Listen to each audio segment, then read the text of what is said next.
نورو السنة والملتا والمسينا بقنا كان بفتني عن مكان كي أوران بيكني في محمد دموتي رانتنا يرو دراتي فيسبوك لايفي كوراج الرا أكا وري فيسبوك لايفي جنوتي كوبي أداتو كون كبدسني دي هديرا إنس مالدا كما بيكسسا كليف دينغد دغونيرا أركتانيتي أتليت فيسال الليسا وجينيرو دراتي في almost got a coffee والبيك ناول وانت كرت جات الري سجنتا أرجعني أو كي جرار أرجعني تبني سو في ملكوفني إذا يو لقى ما جرى تبي ورد لالارت النوهما أجودا جرى مريكنا في أنساكين يهرت سين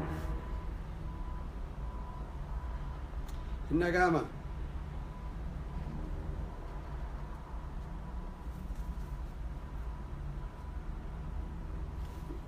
قارئ إجا ردي بي بغنا كان دفتني كوبي كبابا دقيقة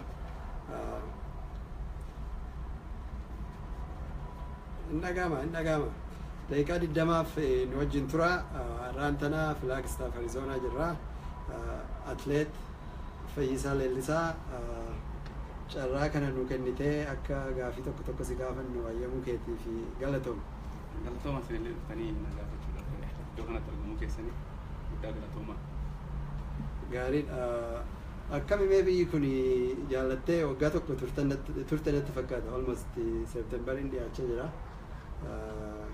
كم يبي سيفتة atau kalau biasa biaya beri dah dari sasa pun gawa kana tergitan biaya makanya fakata nyata kama biaya kenyus agaw batu fedi fi 120 biaya kan nang katu ta ille kesa jira sanjira nyata ijoolleen tellee dhufanii maatii wajjin jiraachaa jirta amma ati duraanis biyya kana dhuftee deebiteerta obviously atleetiidha baruu dandeessa ijoollee fi haadha warraa keef akkamii baranii isaan immoo an baru ka waan ta'e baramne jiru baruuf dirqamatti ta'a waan ta'eef baraniiru akkasuma baay'eetti rakkanne wanti dirqama sitti ta'u tokko immoo dirqama si barsiisaa waan ta'eef filannoo biraa waan hin qabneef baraniiru. Mee caalatti maatii wajjin yookiin ijoollee wajjin as jiraachuudhaaf maaltu irra ulfaatame keessaa waa'ee maama jireenya guyyaarraa guyyaatti yoo laalle maal mee irra caalaa kan isinitti ulfaate keessumaan kan iftutti ulfaate sagalee kee ol qabisiin jechaa jiran warri qilleensarra jiru. Iftutti kan ulfaate ishiin jalqaba biyya alaa bahuu ishii isaa kana kun nama wajjininis bakka kanatti namni ishiin itti wal beektu waan hin jiraanneef kophaadhuma ishii amma tokko yoo nani biraa deemes manattaan tokko ijoollee wajjiniin kanaaf ko'ummaan baay'eetti dhagahamee jira haalli hawaasa keessaa ishiin yeroo dhiyoo keessatti dhuftee isa kanaan wal fudhachuu didee xiqqoo baay'ee rakkattee jirti haa ta'u malee amma itti baraatu jirti jecha. Baalee jirtu fa'aa jedhaa jiran namoonni gaariidha inuma barama wanti hin baramne hin jiru obviously wanta kanarraa wanti sin ga'e murtii ati murteeffattee saba keetiif jecha wareegama ati kafaltee akka namoonni tokko jedhanitti qabsoon bu'aa bahii qabdi kun bu'aa bahii qabsoo san ta'in alaata. Kun waan gaariidha.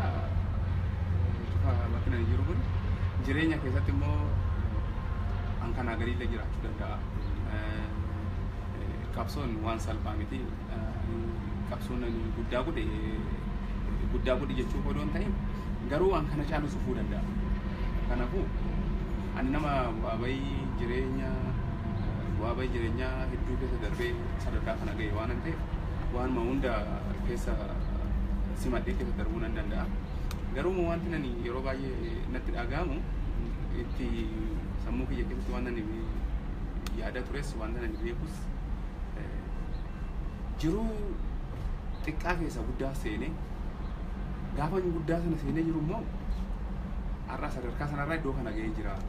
Odoon immoo gara sanatti deebi'ee hoo kan jedhu tokko jiruun ilma namaa takka ol ka'uusaa takka gadi ba'uusaa ani immoo fakkeenyaaf qaba uummata kiyyaaf jedheeni malee jiruun sunis natti hanqatee odoo hin ta'in ammallee immoo gara fuulduraa an kanaa gadis dhufuu danda'a waan ta'eef tarkaanfiin tokko an asirratti dhaabuu odoo hin ta'in kan kanaa gadillee jira waan ta'eef uumaan atti hin dhagaamanii wanti kun jechuudha. Kutatteerti. Gaariidha. Dhaggeeffattoota keenya egaa jalqabaati jirra. Daqiiqaa 21 si wajjin turraa. Gaafii ani gaafadhu duwwaa osoo hin ta'in gaafii keessanis gaafachuu waan barbaannuuf yoo gaafii qabaattan achuman nu barreessaa laalaan jira. Akkasumattis warri dinqisiifannaa fi jaalala keessan fayyisaaf ibsuu barbaaddanis sanis gochuu dandeessu jechuudha. Gaariidha. Mee amma haala akkamii keessa jirta gara atleetiidha. Gara ispoortiitti yoo sin deebise mee haala akkamii keessa jirta? Maal gochaa jirta amma? Ani aadaa hojiin kiyya fiigicha ammas fiigichuma sanarratti kanaan dura dorgommii fiigee keessatti milkaa'inni nam qunnamne amma haala sanaaf isa maqaa koo bakka duraatti fiigicha sanaan deebisuuf jecha isa shaakala gaarii keessa seenee shaakala gaarii nu hojjechaa jira. Ammaaf amman magaalaa kana keessa jiraatutti fiigichichas dhiisuu waan hin barbaanneef isa keessan jira jechaadha.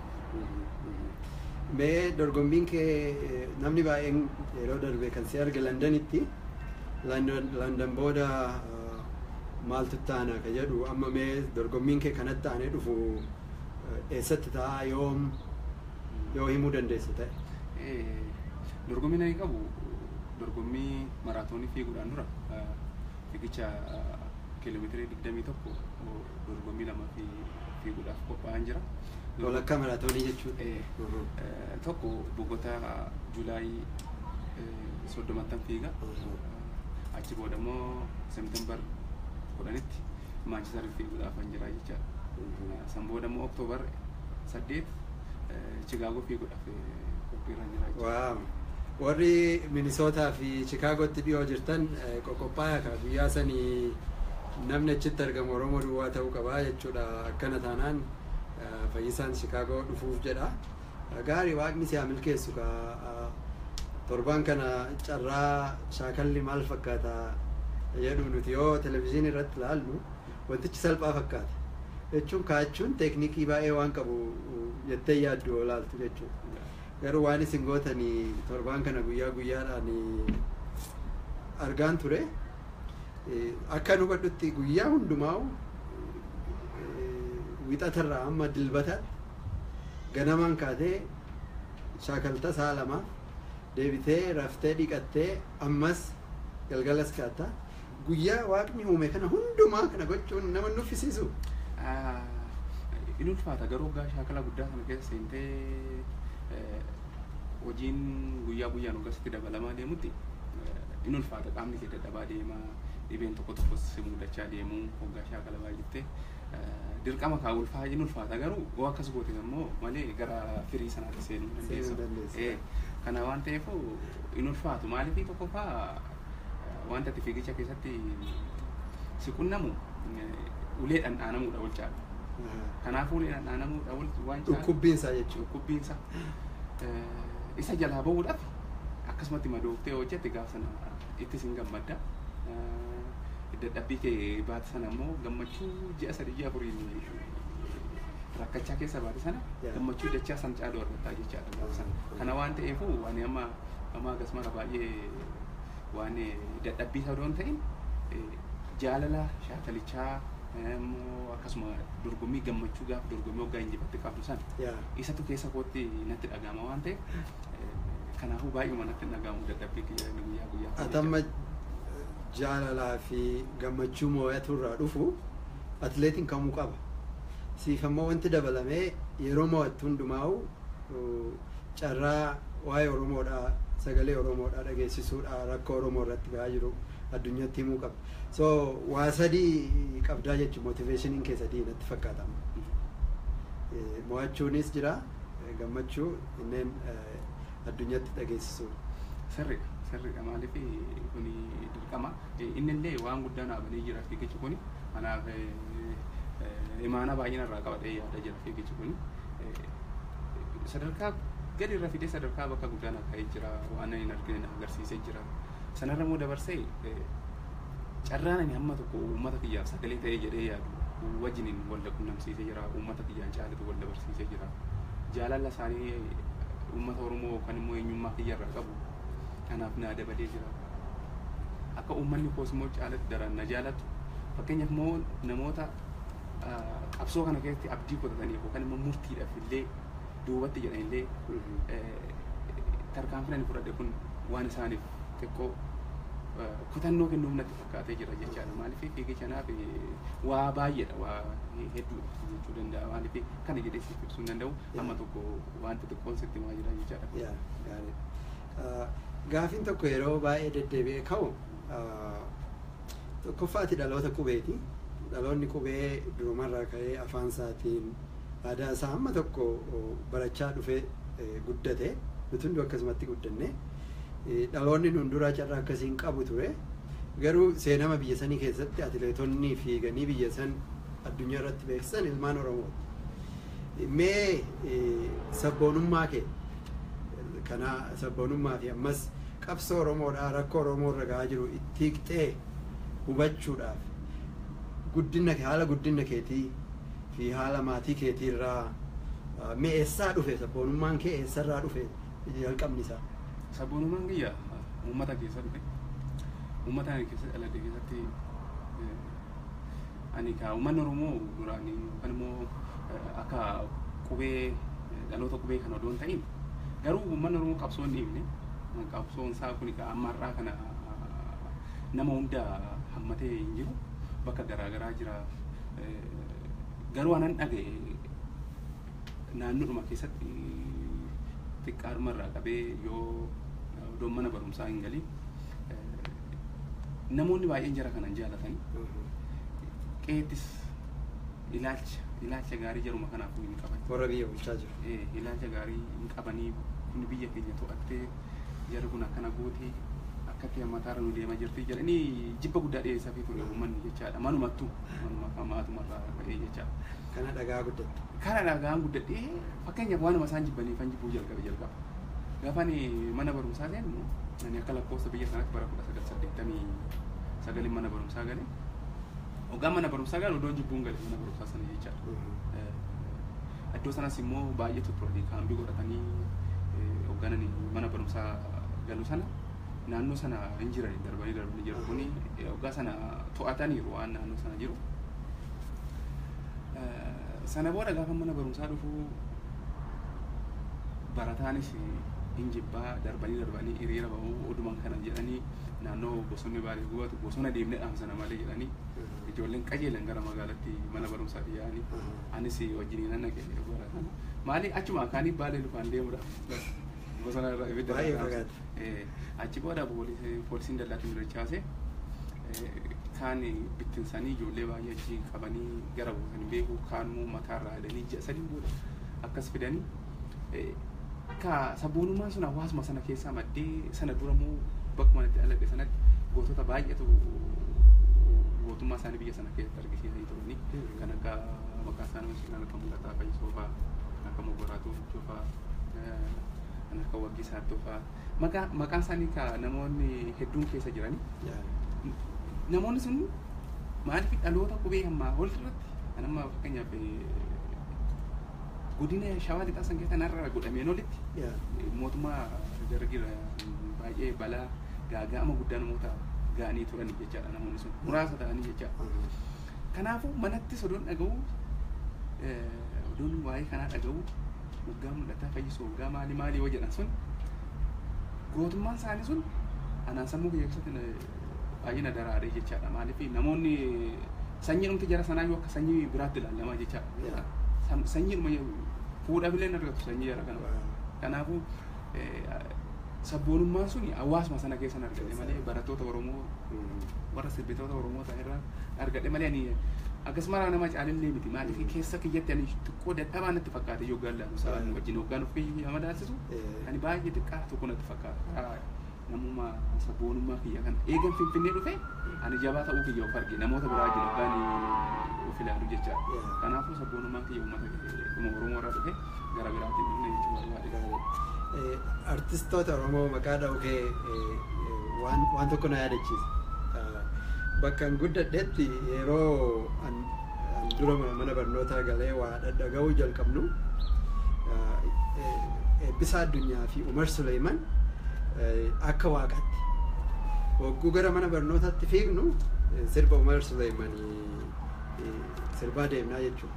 Ka imalee mallasaa ka imalee malakee mali malee asii miti biyyi kee maqalee galii malee osoo jennu kanaafi qabii bada gurbaa harkumaan qabi jedhee wagguu inni nama onnachiisu geerrarsa kana dhagaa guddadhe.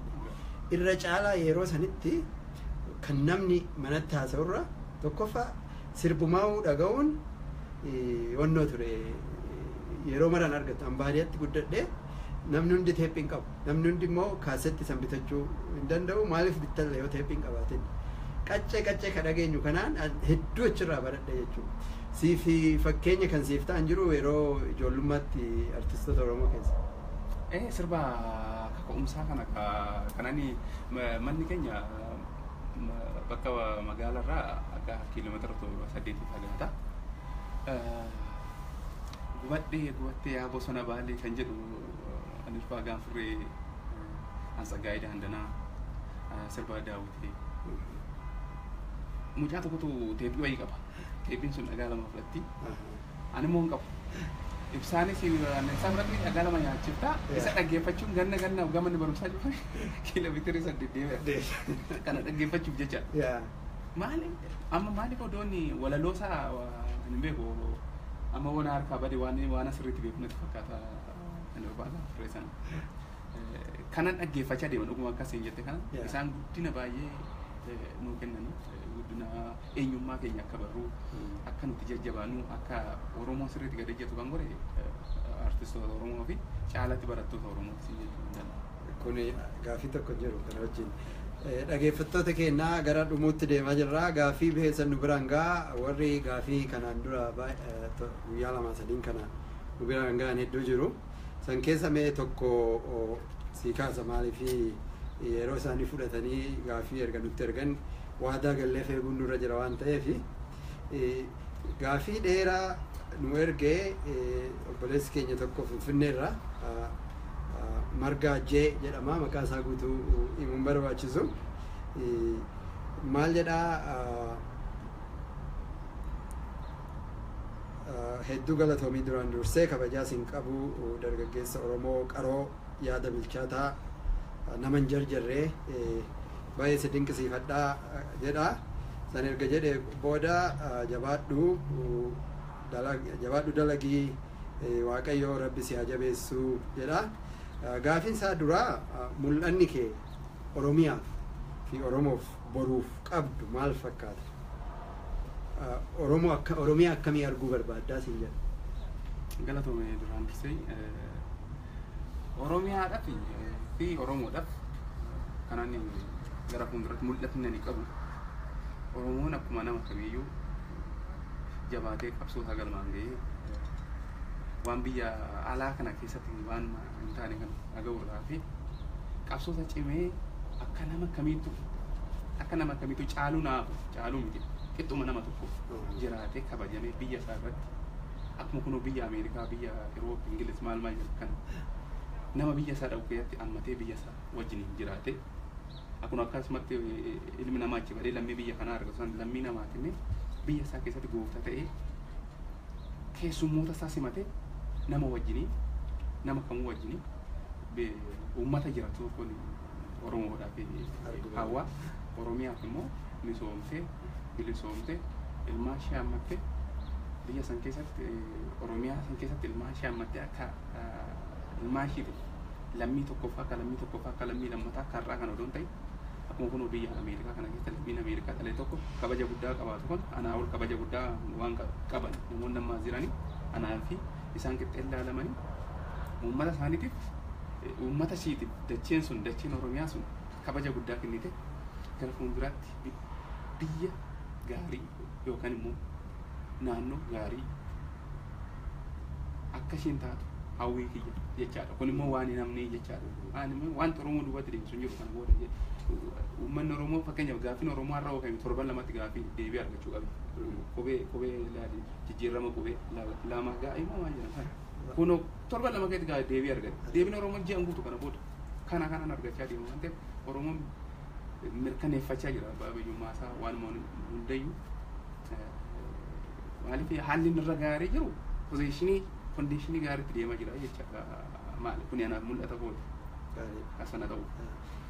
Wanna warra biyya alaa kanan akka hin dhageenye jettee deebii kee keessatti gaafiin tokko namoonni baay'een kaasanii maqaallee dha'uudhaa fi kompiitaraa fi onnoo maneejii gochaa jira waan ta'eef nama rakkisa. Garuu marga Biraanee Beekaa fa'aa Waashingtan DC irraa fi namoonni bakka adda addaa irraallee gaafii kaasaatii jiranii gaafiin tokko deddeebi'ee ka'u biyya erga dhufte haala qabsoo daayaspooraa kana akkamitti argite?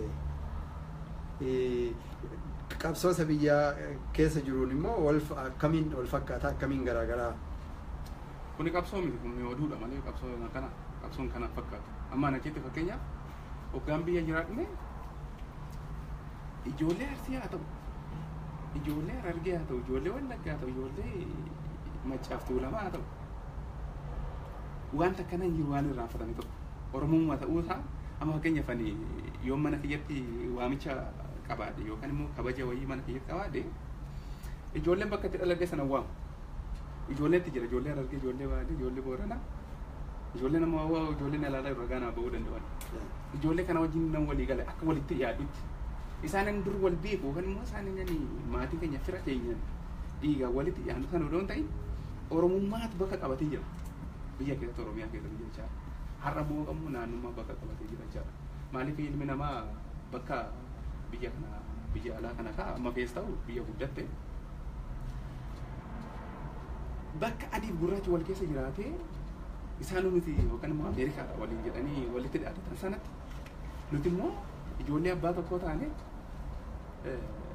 fakkeenyaaf yookaan abbaa 20ffaa maal fa'aarratti walitti dhiyaanna jechaadha hundi isaanii yookaan gaaf tokko obbolaa lamaan tume addaan ilmaan obbolaa lamaa irraa kan gargar baane ta'uu dandeenya jechaadha.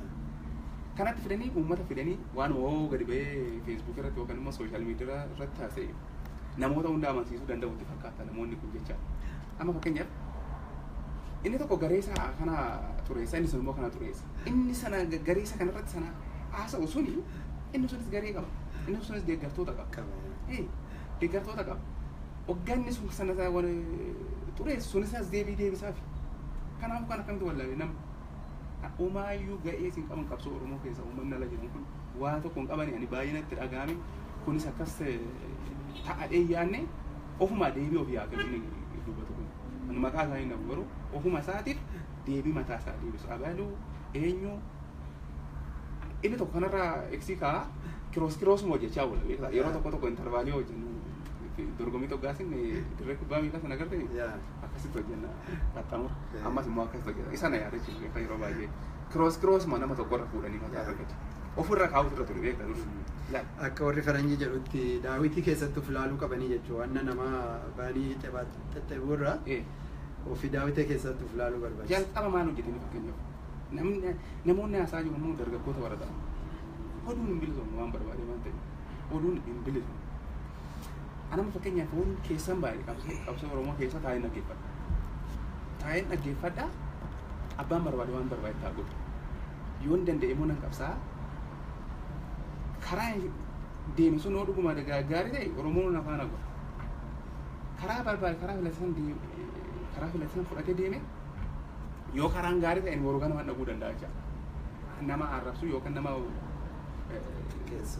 keessu isa tokko immoo kiroosii gochuu dhiise ofii isaatii raayit godhee karaa kamtu na baasadhee karaa isaatti ani waan barbaaduun qabu maal sagalte nama karaan kiyyarra narra kaa'uun irra jira yoo uummaticha maal godhe inni jeeqe malee inni naasise malee fakkeenyaaf har'a ofii isaatti kofee jira qabsoon uummata biyya alaa kun jecha qabsoon uummata Oromoo waggaa tokkoo fi waggaa lamaan dura baay'ee gaarii ture akkam biyya taa'ee ilaalutti har'a garuu kufe opiidiyoon kuffise seeraan kuffisee jira biyya alaa opiidiyoonis kufee jilbeeffatee ka'e Isaanis immoo lammata jilbeeffatanii ka'uutu isaan irra jira. Amma kufaniiru waan ta'eef jilbeeffatanii ka'uutu isaan irra jira jecha. Baay'ee gaarii. Gaafiin kana wal fakkaatee ka'u tokko egaa rakkoo kana namni baay'een hin hubata. Namni baay'een hubatu kun immoo namni hundi carraati qabdu hin qabu. Maaliif har'a Fayyisaa Leellisaa hogguu haasa'u Oromoo qofaa mimmaa addunyaanis hin dhageeffatti. Kanaaf Oromoo keessatti immoo Fayyisaan bakka kanatti dhalatee waan akkasii osoo hin taane namni hundi hojii ati hojjettee fi gocha kee fi eenyummaa keetirraa ka'aniiti si ilaalanii jechuudha. Kanaaf influensii qabdu kanatti gargaaramte, dhageettii qabdu kanatti gargaaramte maaliif faffacaa kan akkaaf namni bakka tokkotti dhufee akka waliif tumsu ka wallolees maanguddoon bahee akka araarsu maaliif waan akkasii hin goone inni isheetiif fudhattee nama walitti fiduudhaaf maaliif yaallee waan jedhamutu jira. Sirriidha garuu kuni baay'ee gaarii ture. Ani amma fakkeenyaaf bakka nani Oromoo argetti agarratti waan biraa haasa'ee hin beeku. Agarratti waan biraa haasa'ee hin beeku. Ani xiqqaadha isaan irra jecha namoota gurguddaa biyya alaa kana jira. Namoota waggaa 60 waggaa 50 jira. Garuu qabsoon immoo umuriin gaafata. Umurii si gadi ta'ee yookaan naa gadi ta'ee waa'ee qabsoo Oromooti nama gumaacha gaarii nama gumaacha guddaa tokko gochuu danda'a jecha. Garuu isaan eenyuuf qabsa'a? Oromoof qabsa'anii miti. Anis akkasuma. Eega Oromoo qabsa'anii maal inni fakkeenyaaf saamichaafan fiigan. Eenyu saamuudhaaf? Eenyu saamuudhaaf Oromoo bilisa baasuuf eega ta'e. Oromoo bilisa baasuudha. Imimmaan qabu buusee boorani walgahii tokko tokko irratti jara kana walitti fiduudha. Namoonni sunuu kanarraayyuu barachuutu isaan irra ture malee fakkeenyaaf jiruudha moo maali ulaagaa eega ulaagaan isaanii gargar ta'uu yaadni isaanii gargar ta'uu danda'a. Yaadni isaanii gargar ta'uu danda'a garuu kaayyoon isaanii tokko jarree kun kaayyoon isaanii Oromoo bilisoomsuu eega ta'e araara maal isaan gaafata nama xiqqaa akkamitti achi keessa jira. Oromoo nama diina lama qaba. Uummata alaa kanaa fi mootummaa Itoophiyaa biyya keessa jiru kun jecha. Uummata lamaan falmaa jiraachaa Oromoo. Ani isaan kana immoo caalu sirriitti afaan beekanii amma duraan yoggaa feesbuukii mootummaa Itoophiyaa cufee jiru sanatti gaafa inni feesbuukii banu odoo feesbuukii kana akkuma cufatta ta'ee jirti. Namni bilbileen nutti jira. Nama meeqa dugda kutanii nama meeqa naafisa. Garuu nama kana akkamii walitti fidda. Amma waggaa itti himtee boruu achi garagarte waan biraa dubbata. Kanaafuu uummata Oromoo biyya keessatti ammallee wanti nani ooni yeroo ko dabarse isaa wajjin dabarsu barbaada jecha yaada kiyya haasa kiyya isaanii amma beekumsa kiyyaa tokko jecha isaan qabsaa'ee Oromoon irra mala taa'ee bilisoomuu danda'a. Mana isaa taa'ee gaandiratti bahuu doon ta'ee Oromoon harka keessa qaba waan hundayyuu. Oromoon ilma isaa yoo wareegee kenne uummata isaa jecha ilma isaa wareegee tala isaa abbaa isaa obboleettii isaa wareegee jira. Har'a immoo qotiyyoo isaa midhaan isaa bishaan isaa wareeguutu irra jira lafa isaa. Ilma isaa dabarsee an kenne kana ilma isaa waggaa lamaaf kenne Oromoon beekta'e. Kan ammoo dhaabee har'a maaliif ji'a qotiyyoo isaatti midhaan isaatti wareegamuu isaa jira. Qotiyyoo isaa Hararii fuudhee deemee Finfinneetti qaluu dhiisu. Midhaan isaa deebi'ee gurguruu dhiisu. Ibsaan gibee ka'eeti odoo Oromiyaa keessatti bakka tokkotti odoonii fi lafa qonnaan bulaa kutee ta'u kiiloomeetirii meeqa Finfinneetti an fulla'u. Ibsaan lafa sana uummanni dukkana keessa ta'a. Uummanni dukkana sana keessa bakki utubaan sun dhaabate midhaan kuntaala meeqa biqilchuu danda'a. Waggaa Finfinnee jiru kan yookaan buqqisuudha qotisa keessatti yaa'ee Oromoon yoo sana kabajama. Ji'a ja'aaf dhaabee midhaan isa gabaarraa dhaabu. Gaaf sana kabajamaa gaaf mana isaa taa'ee bilisooma sana booda daandiratti bahee qawween naannoo isaa irra jiraatu yoo beeke kana booda amma yaada kiyya amma ilaalcha kiyyaanii kana isaanii dabarsa mana isaa taa'ee gaafa waa hundarraa dhaabee akka nyaata buluu danda'a Oromoon akka nyaata bishaan buluu danda'a maaltu gabaadhaan wal isa qunnamsiisa ji'a jaarraa kutuu inni kaanis warra Finfinnees maal isaa godhan gadi baaniitu ijoollee isaa irra gaafa Finfinnee Finfinnee keessatti ijoolleen hiriirama uummata Oromoo uummata Finfinnee keessa jirtu hanqabee tokko federaal kennaatu.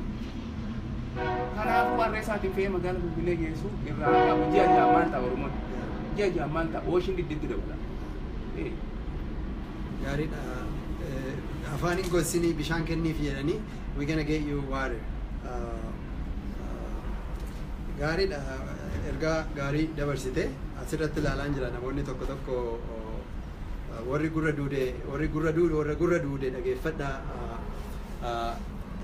jedha. Yoo ka dhagayan ta'e gaariidha. Namootuma baay'een immoo yeroo adda addaatti ergama akka ati dabarfattee kana namoonni yaada akkasii akka qaban jiru garuu carraa argatanii yookiin immoo dhageetti akka ati qabdu qabaachuu dhabuurraa kanaaf hin jiru. Warri biyyaas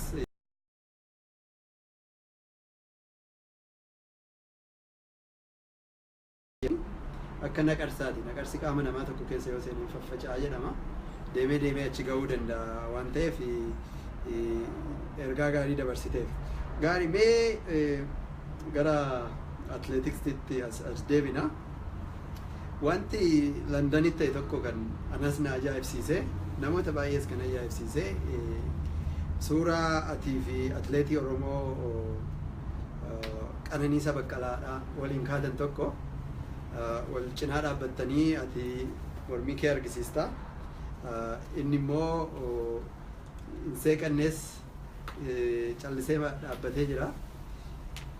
Mee yeroo suuraa san kaatanii maal waliin jechaa turtanii yookiin yeroo suuraa san ka'uuf deemtanii wanni walii haasoftan jira? Londanitti erga wal argitanii wanti nutti himuu dandeessu wanti walitti dubbattan jira? Waa'ee suuraa sanii immoo akkamitti akka ta'e mee nuu himi. Maaliif namni baay'een bara 2007 keessa this is the picture of the year bara kanatti footoo irraa filatamaa ta'eedha jedhanii fudhatan waan ta'eef mee sanirraa hamma tokko mareechi. Maaliin nuti wal dubbifnee odoo hin ta'in biyya sanarraa nu lamaan maqaan keenya maqaa biyya sanaatti waan hirmaannee jirruuf wal cinaatti dhaabanitti suuraa akka kaanu barbaadani. Sana dura garuu bakka itti wal gahaa jira mana sana keessatti bakka jiru sanatti bakka atleetonni wal quunnamantu jira. Akka miidiyaan garaagaraa jiru jira. Achitti na argee ture. Anis argee ture fageenyuma argaan baay'ee natti dhagahame. Ani garuu yeroo tokko ani mucaa kana baay'een jaalladhaa ture. Dur hoggaan fiigu. Maaliif akka isaatti odoon fiigee natti tolaa ture hoggaan ani fiigu. Hoggaan fiigicha naannootti jalqabu jecha. Baay'ee isa jaalachaa ture fiigicha akka adda ta'e fiiga waan ta'eef akka isaatti odoon fiigee baay'ee gaarii ture. Jaalalan isaa qabu asii miti. Yeroo wayii Hayilee Gabrasillaasee wajjin fiigu. Hayilee wajjin fiiganii Qananiisaa fi Hayilee mo'ate. Ijoollee sadii taanitti bakka tokkotti hin qo'annaan kutaa torban baradhaa ture akkasii. Yoonni ani muuziin kiroos kaantirratti argee mucama kanan jaalladhu doonii maal qaba kan jedhu ta'u. Gaafa reediyoo dhaggeeffanna baadiyyaa waan jirruuf reediyoo akkas sa'a afuriin booda hingiloo irratti moo'ee. Gaafa Qananiisaa Baqqalaa hingiloo injifatee Hayilee Gabrasillaasee lammaffaa baay'ee mana akkanaa tokko balbala hojjetadheen kun akkasitti ofii kiyyaa soqeen mana kophaatanii bakka itti qo'adhutan galu waan ta'eef. Asii wanta keessa gadi galti balballi suni akkuma sanatti odoo beekina utaa inni mo'atee dhageenya luka kiyyaas keessa na seena. Akkuma sanatti ani uumamumaan baay'ee cufaa baay'ee nama fiigichaaf ta'u miti baay'ee humna qabaa qaamni koo baay'ee guddaadha. Mukicha akka isaan buqqisee alatti galtee luki koo baay'ee na dhufu na cabu ga'ee odoon gaaf sana cabee jiraate irra na maaliif nama akkanaa kana cabuun irra jiraatu kanaaf iddoo akkasii kanatti argee hoggaan argu inni dura akkasitti jaaladhu sunii fi inni irra walitti na jalaa bu'e. Maali kun nama ajjeesa irraa waan adda miti. Gaaf sana jenna ittiin ilaale jechaadha iddoo sanatti. Anis keenya ani uummata Oromootiif jedhee kana godhe haa ta'u. Guddaadha jechuu godhu hin ta'in amma tattaaffii kiyyaa waan tokko godhe. Inni immoo gaafa dhufee qabsoo uummata Oromoo akkas ta'ee awwaaluudhaaf yaalutti har'a hoggaan argee odoo magaalaa sana baatee ani walitti bu'uun keenya waan oolu natti fakkaatu. Garuu waan baay'ee dogoggorsa natti fakkaata hoggaa sana miira keessa na galche. Achi fuudhanii suura wajjin ka'uudhaanii suura nu geessanii ka'aa nuun jedhanii mormii koo nan agarsiise.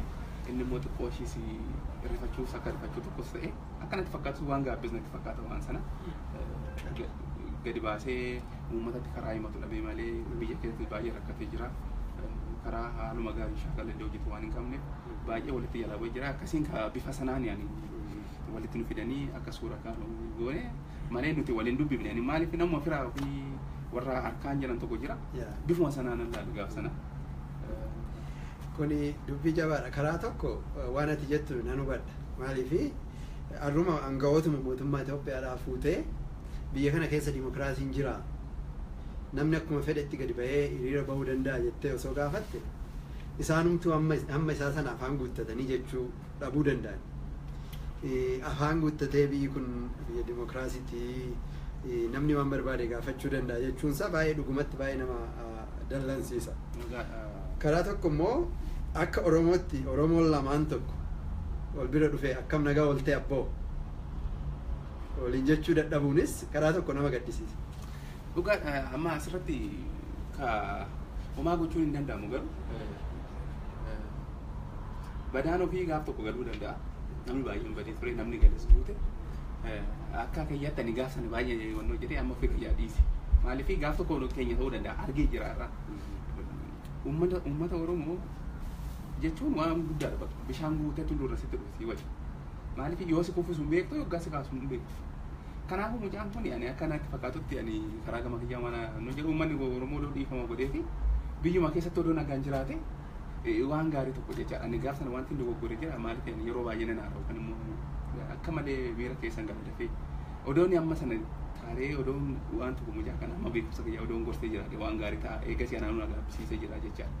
Kanaafuu boruu keenyuma ta'a waan ta'eef amma ta'es ta'u harka ofii muranii hin gatanii uummanni biyya keessa jirus odoo dhiifama godhee isa dhumaatiif akka isa dhumaatiif waarningee kennee irra darbee baay'ee natti tolaa jechaadha. Shaakala isaa biyya isaa keessatti hojjetu isumatu qaana'e malee homaa hin taane Oromoon kumaatamaa ol qaba.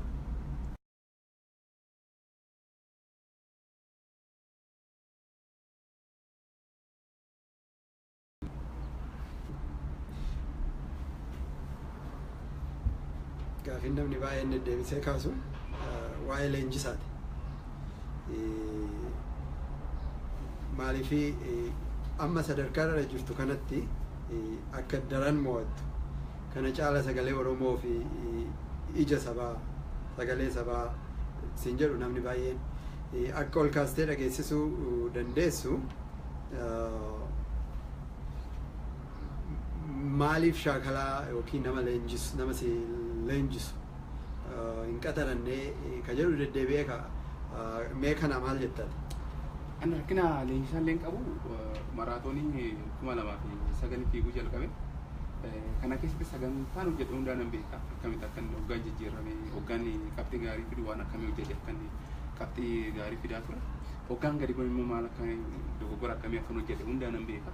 Garuu asitti biyya kana eegan dhufe rakkina leenjisaa doon ta'een leenjisaa mataa kiyyaa ta'uu hin danda'a. Nama iyyuu leenjisuu hin danda'a oduun gara fiigichaatti seenuu jechaadha. Sababni isaa waan kanaan dura hoggaan qabxii gaarii fidaa ture hojjechaa ture deemsaa hojjedha waan ta'eef wanti haaraan karaa sanaan rakkina hin qabu. Rakkinni wanni guddaan biyya kanatti biyya keenya keessatti nama baay'eetu kunuunsa fayyaa qaama keetiif maasajii yookaan immoo sukkuma qaama keetiif barbaachisu hoggaa shaakala hojjetee galte kan namoota akkasitti iddoo kanatti kan na barbaachisu. As immoo namoonni adiin kun qaamuma hirribaaf ta'e maasajii jedhan akkasumatti suutuma akkuma tirafu akkuma namoota furdaa kan sukkuma malee maasajjiin ispoortii biyya kana jira. Mucaan tokko biyya sanatti kan na tajaajilu jira. Isallee akkaataa tokkoon dorgommii yookaan immoo inviteeshii dhiyeessee akka inni naa dhufu yaaluu barbaadeen ture. Garuu waan tokkoon Ameerikaan namoota atileetota ta'anii piroofaayilii gaarii qabaatan iyyuu yeroo itti daawwatantu jira. Achi anaanis mooraalii na dhabsiisan jechuun itti dhiise wanti guddaan kiyya maasee jedhaman rakkinni kiyya kana odoon nama carraa akkasii argatu ta'e rakkina tokko hin qabu jechaadha. Dhageettanii kaa warri fayyisaa gargaaruu barbaadanii bira dhaabbachuu dandeessaniin namni Oromoodhaa bakka hedduu jira. Nama qaama isaa sukkuumutu jira kan sirriitti waan kana hojjechuu danda'u nama akkasii biyya kana barbaadee dhabee jedha. Biyyarraa ebaluu isaa isinitti himuu dandeenya yoo fiduu fi barbaaddan. qaxartanii fiduu fi yoo barbaadan dafaa nu qunnamaa karaa keessatti naa barreessuu dandeessanii eebaluu isaa isinitti himnaa fiddanii fi rakkoon fayyisaadhaa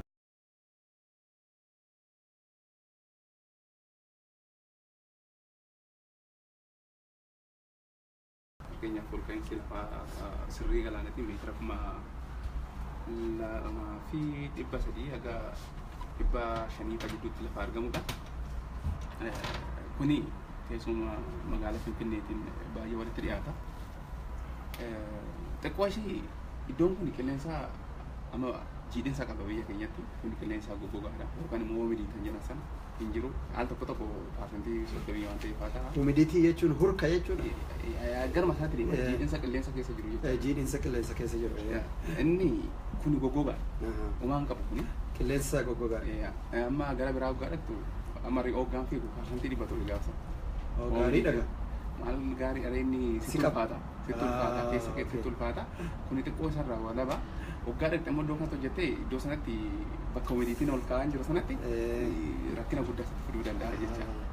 Kun amma namuma callisee iddoo kana jiraatu qilleensa hin argamne ho'i akka barbaade humidittiin sun waan keessa hin jiraanneef namni akka salphaatti biyya gaarii keessa jiraachuu danda'udha. Isatu akka biyyumti keenya mataa isaatiin 60 oli finfinnumti jecha 60 oli haga 80 ganna 90 yeroo ta'u jira. Kana rakkinni iddoo kana jiru malee iddoo kanatti hojjettee gara bituu xiqqoo ishee jijjiirama wannoo taate sitti jijjiiramtee ma xiqqoo ishee bakka humidity qabutti humidity dha walaba waan qabu bakki dhaqxee humidity sana keessa hojjettu jiru waan ta'eef kana rakkinni iddoo kana jiru malee kan gaarii. Gaarii mee dhumarratti haala yeroo irratti fakkeenyaa fi jidduu kana wanti guddaan haasamaa jiru waa'ee gibiraati. Mootummaan Itoophiyaa wanti inni seenaa isaarraa hin baratin tokko yoo jiraate dubbiin lafaaf dubbiin gibiraa mootummoota kanaan dura turan baay'ee sosochoosee keessumaa dubbiin lafaa mootummaa Haayile Sillaasees dubbii lafaattu aangoo irraa buuse waan ta'eef dubbiin gibiraas kan akkasuma dubbii ciccimaadha. Kanarraa hin baranne dubbii lafaaf dubbii gibiraa kana deddeebi'anii malallaaqu. Mee ati kanarratti yaada qabdaa waan gibiraa kana hordofaa jirtaa? Garuu haa ta'u gibira kaffaluu waanuma barame haa ta'u malee immoo waan humni uummataa danda'u tokko waan walsime ta'uutu irra jiraata. Mootummaan kamiyyuu hoggaa gibira gaafatu tokkoffaa immoo uummanni keenya inni uummata baadiyyaa jiru magaalaa Finfinneetiin alatti gibira kaffaluu kan irra jiru hin jiru yaada jira akka mataa kiyyaatti jechaadha.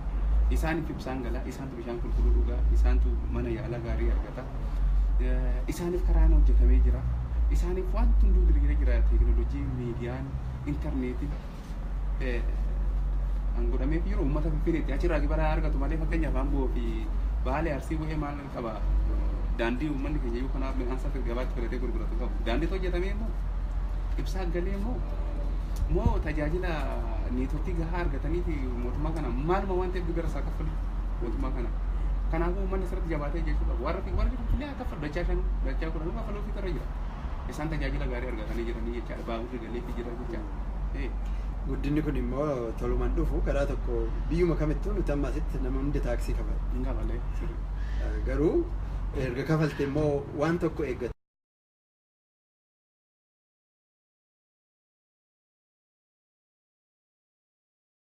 Biyya Keeniyaatti shaakaltu warri Keeniyaa kun amma Itoophiyaa irraa ciccimaa dhufanii jiranii numaa'uu bakka durri Itoophiyaan turterraa gadi Itoophiyaa buusanii maaliif achitti hin shaakallee kan jedhu.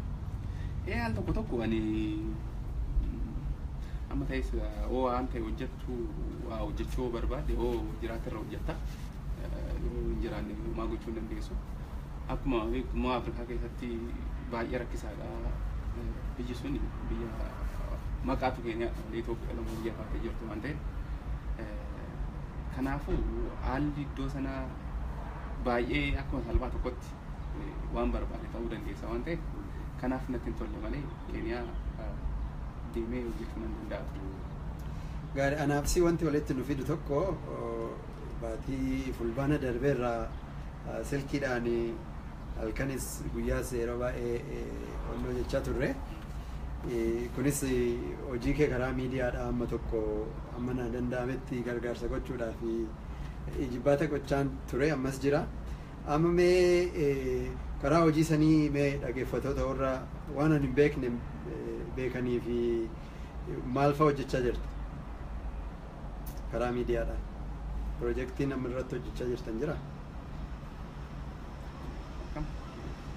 Karaa miidiyaadhaa dabarsuudhaaf waa'ee seenaa kee fi haalatti jirtuu fi rakkoo biyya keenya keessa jiru akka uummanni dhaga'u godhuudhaaf wanti amma hojjechaa jirtan jira? Amma gara fuulduraatti waanuma argan ta'a. Ani amma tokkos isarraas harkaan fudhannee ittuman socho'aa jira. Kun maaliif waan baay'eetu jedhamaa jira. Numan amma dandeetti biyyaa numan dubbadhaa miidiyaan garaagaraa waa'ee Oromoo kana gabaasutti kan jiranis jiru. Haaluma kanaan ittuman deemaa jira jecha. Gaariidha. Egaa daawwattoota keenya qophiin irraa qabannee dhiyaannee kanuma fakkaataa. Neetworkiinii fi sagaleen gurra warra isin dhukkubsee dhiifama isin gaafannaa. Dhumarratti yoo ergaa dabarfattu carraa siifin kennaa. Kanarraa kan hafeen ulfaadhaa. Facebook laayivii kana anas Fayyisaas nutti habaru kaameraa bitanneetti baana gaarii fakkaata. Wanti isaa nama 300 oltu nu ilaalaa ture. Odiyensii gaarii fakkaata. Ergaan ani qabu dursa uummata Oromoo biyya keessaa mirga isaa falmachaa jiru waanuma duratti deebi'ee dubbachuu barbaada. Mana isaa Oromoo arrayyuu mana isaa taa'ee qabsaa'uu danda'a. Mana isaa daandiratti bahee du'uu dhiise mana keeti immoo namni gadi baasee si ajjeesu akkasuma baay'een hin dhufu. Maaliif gabaa bahuu diddee? Maaliif midhaan Finfinneetti geessuu diddee? Namni jedhee ta'uu dhufee si ajjeesu hin jiru. Kanaafuu irraa biloof gochuu qabu. Oromoon mirga isaa argachuuf daandiitti bahee maadoo odoo waan salphaan jiru haa jiraatanii warri nama ajjeesus haa jiraatanii waan qaburraa dhaabuu qaba. Akka gaafas kabajama amma gaafa kabajamutti ofii isaa beela'u qaba. Qotiyyoo kun ofii nama nyaachisu qalatee nyaatu kanarraa dhaabuu qaba. Lammata immoo uummatuma biyya alaa jiran kanaaf isaan yoo danda'an uummata dhaabbatan fakkeenyaaf amma maaltu jira warra shanee jedhu warra kaawoo jedhu warra OMN jedhanii hunduu hogganni tokko kan rabsu inni sunis deeggaraa qaba. Deeggaraan sunis deebii kennaaf. Jarreen kun dhaabbatanii uummata keenyarraa yookaan immoo warri dhaaba kana jala jiran warri dhaaba kana ta'anii namoota kana of jalaa qaban dabballoota isaanii uummata keenyarraa dhowwan wanti isaanii jechuu barbaadu jechaadha. Dabballoota isaanii uummata keenyarraa dhowwan yoo danda'ame jechaadha. Aga yoomitti isaan jecha qabsoon Oromoo duubatti harkifama. Dhuguma gara hambisoomne odoo isaan ni qabsoo biyya keessa uummanni biyya keessa odoo kuffisiin qabsoo biyya keessa kan kuffise uummata kana waan ta'eef kanaafuu nurraa dhaabbatan. Warri dhaaba siyaasaa ta'anis uummata isaanii nurraa hidhata. Kana booda Oromoon isaan sirriitti balaaleffachuutu irra jiraata jechaadha. Namoota gadi ba'anii nama arrabsa kan garuu gadi baatanii haasa'ina odoo hin ta'in waan nama keenya jajjabeessu waan nama keenyaaf gaarii ta'u yoo haasa'an waan baay'ee guddaa. Lammata immoo biyya sana keessatti Oromiyaa bilisa baasuudhaaf baay'ee daandii dhiyootti kan jiran OPDO dhiyootti kan jiran jechaadha. Akkuma amma baay'ee haasa'amaa jiru kana waan amma baay'ee haasa'amaa jiru kana gara